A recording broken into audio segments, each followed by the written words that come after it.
Hello, everyone. I know that a lot of people face the difficulty of somehow proving the assets are there, proving that that humanity was the beneficiaries. And we've found ourselves appealing to people's good nature, listening out for some man or woman in authority who might suddenly, because we're friends with them or they've spoken coherently about something, that they might be willing to assist us to look into this.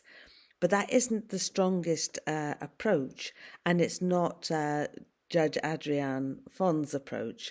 Uh, Actually, what we've got right at our fingertips within that public notice which appointed us and gave us our mandate is a court order. And the court order says very clearly, order compelling Tier 1 financial institutions to open required estate fiduciary receiver accounts. And that's what we're asking the banks to do. And also that was signed, sealed and delivered on the 17th of December 2025.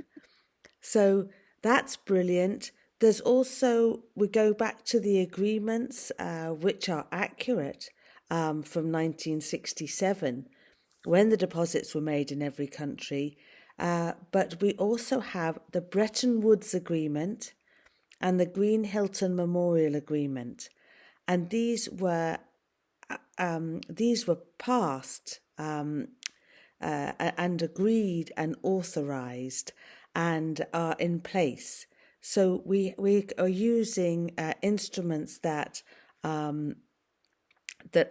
categorically both prove that the assets and the beneficiaries were to be the unincorporated people and our prosperity and the infrastructure for us to live and be productive and thrive, and they also prove that the monies, the assets were never to be programmed, which is very key at this precise moment when they're threatening the digital money, central bank digital currency, which will be even less than a promissory note.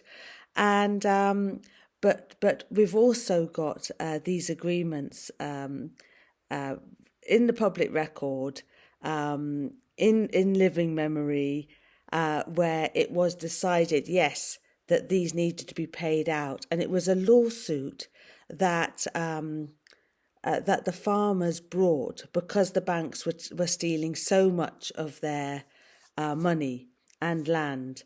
And so because of that, we actually have a case in law, a precedent, an agreement and an order. So actually we've got several. So we need to start familiarising ourselves with these and be able to bring them to the party.